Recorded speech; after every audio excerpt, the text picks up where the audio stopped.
Mesdames, Messieurs, ravi de vous servir à nouveau dans cette session d'information sur la télévision communautaire. Voici le sommaire.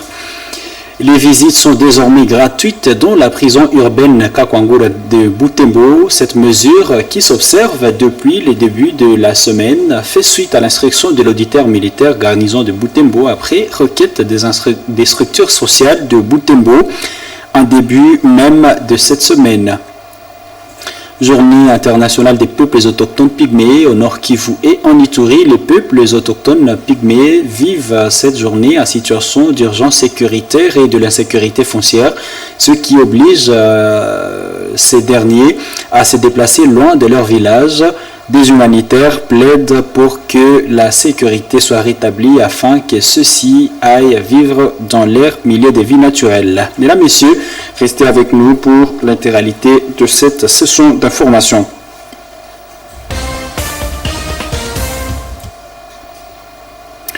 Je le dis à titre, fini le monnayage des visites des détenus à la prison urbaine de Butembo. Après instruction de l'auditeur militaire garnison de Butembo, la direction de cette maison carcérale a mis en pratique cette mesure.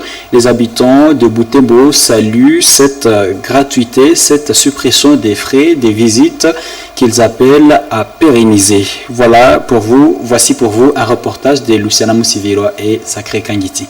Déjà ici à l'entrée de la prison, l'on constate la présence d'une pancarte où il rappelle la gratuité des visites.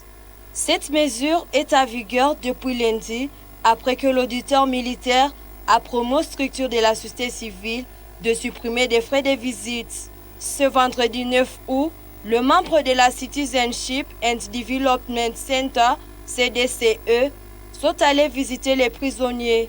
Cette association de jeunes volontaires salue cette mesure et appelle les autorités à les maintenir pour toujours. Nous saluons en fait cette application de cette mesure parce que c'était parmi en fait, les grandes recommandations de plusieurs personnes. Nous avons vu les pancartes qui est déjà érigée ici. C'est une satisfaction de notre part, mais nous voulons que cette mesure soit respectée pour l'éternité parce que ça décourageait en fait les gens. Le fait qu'entrer en prison, il faudrait payer et pourtant les gens se sentaient mal à l'aise et ça décourageait les gens de venir. Donc ça reste compliqué. C'est pourquoi nous lançons un appel à tous les volontaires qui sont partout dans le monde, à toutes les personnes de bonne volonté qui sont partout dans le monde, de venir toujours en aide à ces nécessités qui souffrent dans la prison de Kakwangura. La maison carcérale de Butembo Kakwangura a été construite pour contenir 150 prisonniers au départ et la dénombre plus de 1300 actuellement. Ce qui rend difficile non seulement leur logement, mais aussi leur prise à charge alimentaire. Dans la foule, ces prisonniers ont indiqué avoir fait plus d'une semaine sans manger.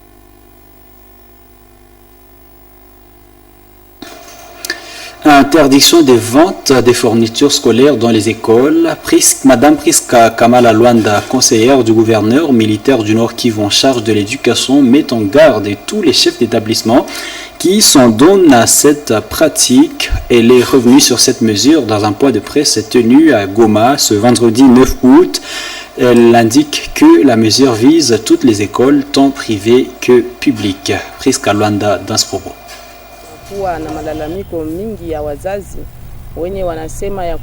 Nous avons attendu certains parents se plaindre d'ISA qui ont des établissements qui exigent aux élèves d'en jeter des fournitures scolaires dans leurs écoles. Nous rappelons que la vente de ces fournitures est interdite dans les écoles. Chaque parent est libre d'acheter les uniformes et autres objets classiques pour ses enfants au marché ou ailleurs, où il peut les trouver à un prix abordable. Ce message est adressé à tout le chef d'établissement. Celui qui se livrera à cette pratique sera tout de suite interpellé. Bien plus, nous le savons bien, il y a gratuité à l'école de base. Personne ne peut exiger aux parents de payer les frais, mais aussi quand un promoteur crée sa propre école, il n'est pas dit qu'il doit aller à l'encontre de ce qui est dit selon la loi dans ce secteur.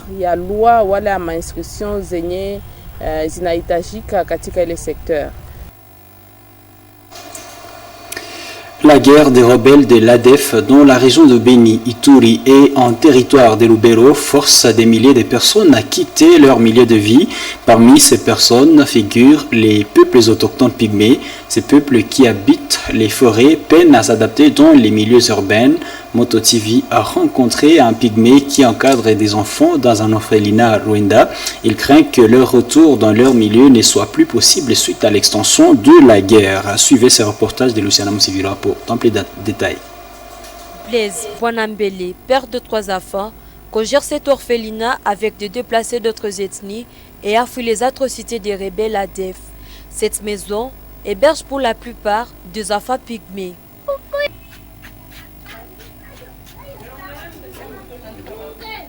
À Butembo, Blaise et ses pères doivent apprendre à vivre.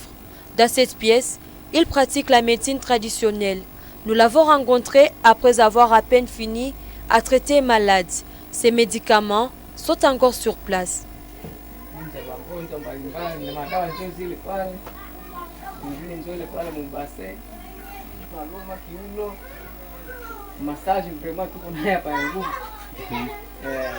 Hii madawa tunatosha kipande za mangujipa ya katu wemba kule ndio tunaweza tunatoshaka hizi madawa.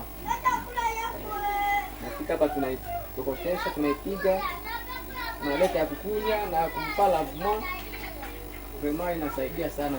La vie à Butembo n'est pas du tout très agréable, mais elle reste la meilleure option pour cet homme et ses semblables. Envisager retour devient une fine possibilité à laquelle Blaise n'accorde pas beaucoup de chance. Leurs possessions sont déjà occupées par des rebelles depuis quelques temps. Retourner là, c'est difficile. Hein? Après 10 ans peut-être, je peux l'envisager. Quand on est là, on est tout inquiet en redoutant d'éventuelles attaques et des passages de l'ADEF. Les enfants que nous gardons ici sont des orphelins. Ils n'ont plus de parents. Difficile de les retourner chez eux. Et ils sont déjà inscrits à l'école ici. Blaise Boinambele a appris pas mal de choses durant son séjour à Butembo, mais il regrette de ne pas pouvoir le pratiquer à faveur du progrès de son milieu de provenance. Il plaide pour que les autorités imposent la paix.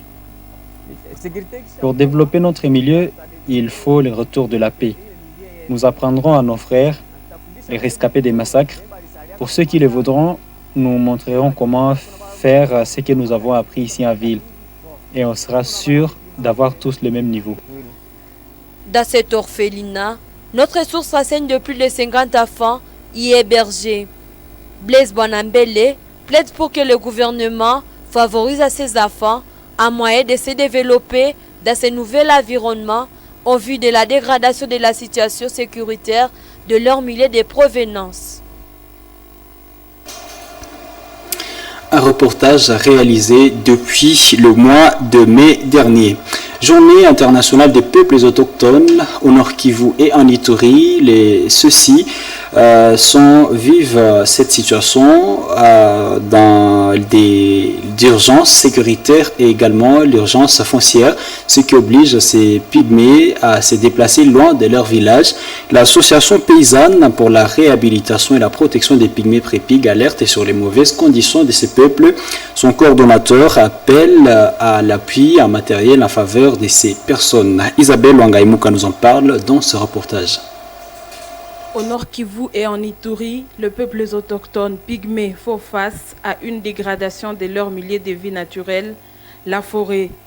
L'association paysanne pour la réhabilitation et la protection des pygmées, Prépig, une organisation qui milite pour le droit des communautés locales et peuples autochtones, peint un tableau sombre de la situation de ce peuple. Leur espace sont cibles des terroristes et ADEF qui opèrent, obligeant ce peuple à se déplacer. À cela s'ajoute la surexploitation de leurs terres par le peuple bantou à l'insu des vrais détenteurs. Ils sont sérieusement affectés par la situation de l'insécurité, par le fait que les groupes armés, y compris les terroristes ADF, sont en train de pénétrer les milieux forestiers. Or, les milieux forestiers, c'est là que vivent les peuples autochtones pygmées. La question de la sécurité foncière, qui est une question épineuse et qui accable les peuples autochtones de la région, et la suite au mauvais comportement et aux accaparements de terres. Le secrétaire exécutif de cette organisation, qui suit de près la situation des déplacés pygmées, explique que ceux-ci vivent grâce aux œuvres caritatives, ce qui ne suffit pas pour leur survie. C'est une situation qui est tellement catastrophique et qui demande beaucoup d'appui. Ce qui se fait à travers les actions caritatives, des contributions des organisations comme PREPI, comme CEDIAL, comme les églises et beaucoup d'autres bonnes volontés, et des contributions qui ne sont pas à mesure de satisfaire tout ce qu'il y a comme besoin. Donc le problème de moyens pour la subvention aux besoins des peuples autochtones à déplacement est vraiment compliqué. Boutele Zikakevire signale une première vague de retour des pygmées dans les agglomérations situées dans la partie ouest de l'axe Mangourejipa. Il appelle les autorités à restaurer la paix pour faciliter le retour des pygmées qui continuent à vivre loin de chez eux. À ce qui concerne notre zone d'intervention, surtout pour la partie nord Kivu, je dirais que la plus grande partie des PA à déplacement sont venus de l'ouest du territoire de Lubero. Et là, je dis du secteur de Bapere et une partie de la chefferie de Bassoir. Ces groupes qui ont été accueillis à Ville de Butembo, pour certains, il y a une certaine accalmie qui est en train de se noter. Et ça se prouve par un premier mouvement de retour pour quelques ménages, des centaines de ménages à direction du groupement de Bapapombe et un autre à direction du groupement de Mouigné. La Journée internationale des peuples autochtones a été créée afin de sensibiliser le public sur les besoins de cette partie de la population. Réunion de relance des activités du projet Moudawamani ce vendredi 9 août. Ces assises organisées par le programme de désarmement, démobilisation, relèvement communautaire et stabilisation PDDRCS visent à réinsérer les ex-combattants visibles dans les zones en proie à l'insécurité dans la vie communautaire au travers des travaux d'assainissement des rues et des entités. Eugénie Moussivirwa, Mirembe Chitawite et Liantrine Maloulé nous signent ce reportage. L'autorité urbaine de Butembo a présidé cette activité où des leaders communautaires ont échangé avec des agents du PDDRCS sur la faisabilité du projet visant à encadrer des ex-combattants. Cette réunion des relances des activités du projet Moudawamani vise à réinsérer des démobilisés de la vie communautaire à travers de travaux manuels pour une deuxième phase. Lancées depuis avril dernier, ces activités reprennent après quelques mois de rupture suite aux problèmes techniques. Ces activités concernent les ex-combattants, mais aussi les membres de la communauté. Depuis le 13 avril 2024, il y avait lancement officiel en semaine liée de ces activités dans la ville de Butembo. Certains moments, il y avait eu coupure ou suspension des activités suite à des problèmes techniques au niveau de notre partenaire Hexper. Et après, nous avions mené le plaidoirie et voilà, nous avons eu une solution qui nous pousse de relaxer ces activités ici à ville de Butembo, mais aussi à territoire de Lubero, en tenant compte des zones ou axes qui sont encore sous contrôle de nos éléments FARDC. Pour une bonne prestation des bénéficiaires, quelques recommandations ont été formulées au cours de cette réunion de relance. Il y a donc nécessité de placer des pancartes ou des signes pour le renforcement de la visibilité de réalisation du projet Moudawamani, temps pour la paix. Organisation ou renforcement des activités conviviales, c'est bien évidemment pour le renforcement de la cohésion sociale. c'est aussi pour le renforcement des relations civilo-militaires.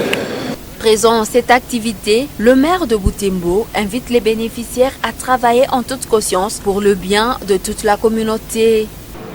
Aussi voudrais-je solliciter l'apport de tous les intervenants dans ce projet pour l'aboutissement heureux du résultat escompté. Au total, plus de 200 habitants vont bénéficier de ce projet qui débute la semaine prochaine. Il s'agira des ex-combattants et de membres de la communauté pour accompagner le processus de réintégration.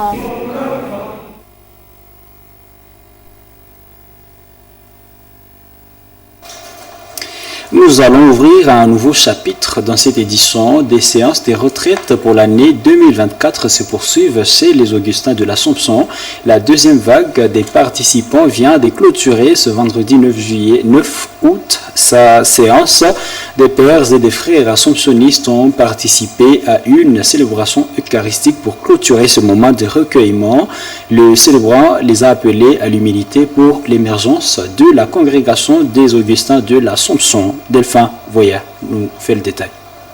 Il y a 6 jours depuis que ces assomptionnistes sont en pleine retraite.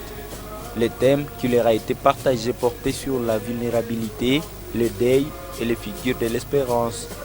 Pour ce vendredi, ils se sont retrouvés dans la chapelle de la communauté Saint-Augustin de Boulenguera pour la messe de clôture. Le père général des Augustins de l'Assomption a présidé cette célébration eucharistique, accompagné de 7 autres prêtres et un diacre. Le père Yachi Mbango demande à ses frères de vivre l'humilité pour l'émergence de la congrégation des Augustins de l'Assomption en province d'Afrique. Pour avancer comme province, il nous faudra accepter d'être humble. L'humilité, vous savez déjà, notre fondateur, le père Dazon, l'a dit, c'est la vertu la plus indispensable pour chaque religieux assomptionniste. Nous devons grandir dans cette vertu-là. C'est peut-être la première croix à porter. Les participants à cette retraite se disent avoir appris beaucoup de choses pendant cette retraite. Ils nous en parlent. Nous sommes invités à pouvoir faire attention les uns des autres. Nous devons prendre soin les uns des autres. Et c'est dans la mesure où chacun de nous pourra prendre soin de l'autre que notre monde pourra être un paradis où il fait bon vivre. Cette retraite marque la fin de l'année communautaire dans la congrégation des Augustins de l'Assomption. Le groupe du Sacré-Cœur de Jésus en diocèse de Butembo-Béni a ouvert ce vendredi 9 août une assemblée générale. Les membres du dit groupe se rassemblent à la paroisse Cœur Immaculé de Marie de Kitatumba pour une capacitation sur la pastorale de l'Église catholique pendant une durée de 3 jours, à dater donc de ce vendredi. Gérard Mourefou et Hakim Barnabé Kataka ont été présents. L'activité se déroule dans la grande salle de la paroisse Cœur Immaculé de Marie de Kitatumba. Les participants sont des chrétiens catholiques, tous membres du groupe d'approfondissement spirituel Sacré Cœur de Jésus, réunis en assemblée générale. Hiyo ni sakramenti ya upatanisho, inakuya kutunza roho, inakuya kututosha ile uzito. L'après-midi de ce vendredi, un enseignement sur le sacrement de la réconciliation leur a été donné. L'orateur du jour, Katembo Siaipumamuru Jean-Paul, a encouragé les participants à faire une confession sincère et croire à l'absolution qu'octroie le prêtre au nom de l'Église.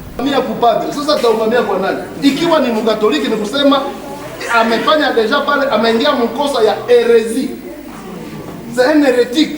Or, un hérétique n'a pas de communique. À la fin de cet enseignement, le père Mayani Adelar, aumônier diocésain du groupe du Sacré-Cœur de Jésus, recommande le membre du groupe à prendre en considération tous les enseignements qui leur sont préparés. Il félicite également l'adhésion de la jeunesse dans les groupes du Sacré-Cœur de Jésus. Nous avons commencé hier soir l'assemblée générale du groupe du Sacré-Cœur. Les membres sont tous les dévots du Sacré-Cœur de paroisses respectives du diocèse où le mouvement est fonctionnel.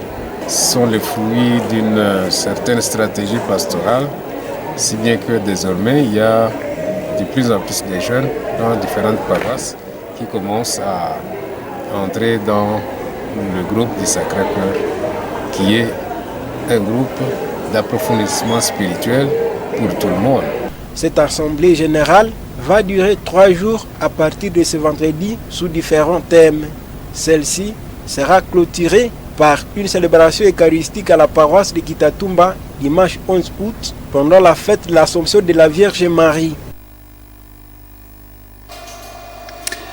Parlons justice à présent. Interrogé sur le prononcé de jugement, Maître Vianney Kanzira avait expliqué alors que ce procès de Corneille Nangaa ne donnera pas de fruits comme nombreux Congolais l'auraient voulu. Les personnes condamnées vont continuer à circuler librement dans les zones qu'ils occupent malgré les peines requises contre elles. Ils souhaitent que des opérations militaires soient menées en vue de récupérer les zones qu'ils occupent.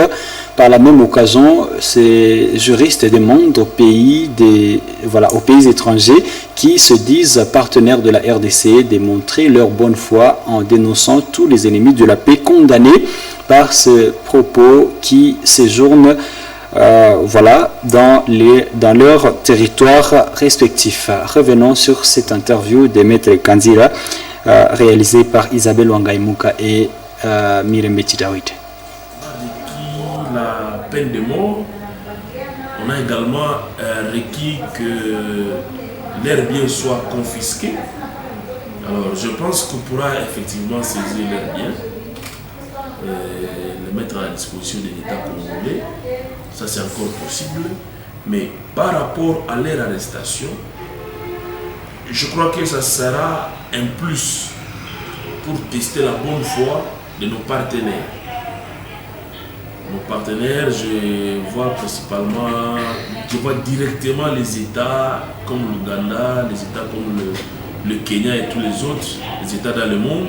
Parce que normalement, lorsqu'un État a jugé et condamné ses propres nationaux, vous devez aider cet État-là à exécuter les décisions de justice. Donc normalement, si l'Ouganda est sérieux, dès que le jugement sera prononcé, ils doivent nous livrer tous ces rebelles qui séjournent chez eux, sauf s'ils décident de se cantonner sur le territoire congolais où les services publics ou les autorités n'arrivent pas à accéder. Donc je pense que sur le plan symbolique, c'est vraiment intéressant. Bon, mais tout ce qui se passe, en tout cas, c'est vraiment politique. Parce que de mon point de vue, je pensais que la chose la plus urgente à faire, c'était de condamner ceux qui ont détourné les deniers publics, qu'on récupère cet argent qui peut aider à motiver les militaires au front et qu'on puisse reconquérir nos territoires. Mais là, nous aurons en face un jugement qui aura des difficultés à être exécuté. Parce que je sais très bien qu'après leur condamnation, ils vont dire, si vous êtes des garçons, venez nous chercher. Donc je crois que c'est là aussi une autre chose à laquelle la République sera confrontée après la condamnation de tous ces prévenus. Bouclons cette édition en disant que des centaines de membres de l'association des tenanciers des pharmacies et de Lubero et Butembo à Tefalou ont ramassé des déchets dans quelques avenues du centre-ville de Butembo ce vendredi 9 août.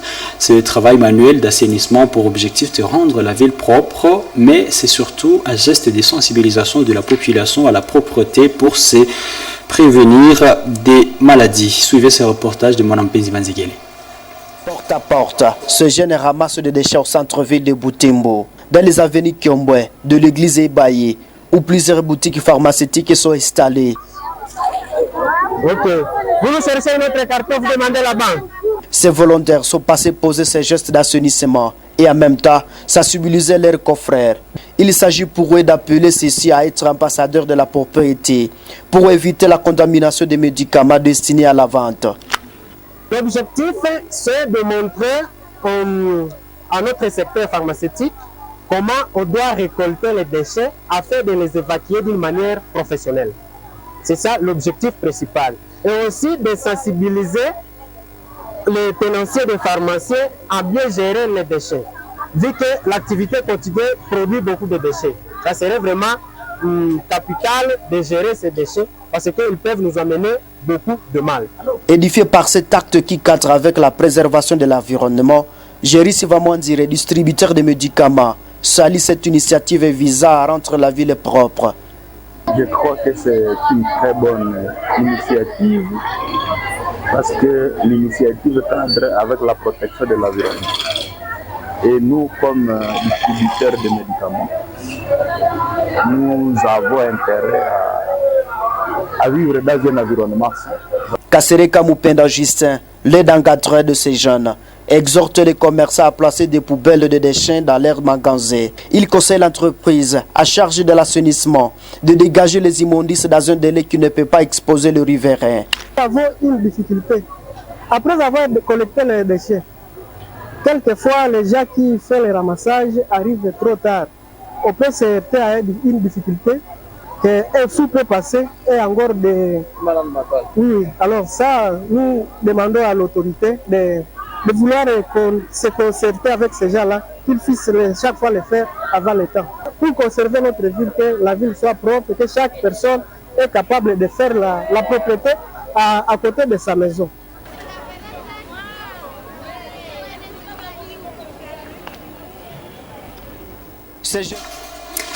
Eh bien, mesdames et messieurs, c'est la fin de cette édition du journal La Surmonte TV. Merci à vous qui l'avez regardé. Nous vous disons bonne suite des temps. Au revoir et restez branchés à la télévision communautaire.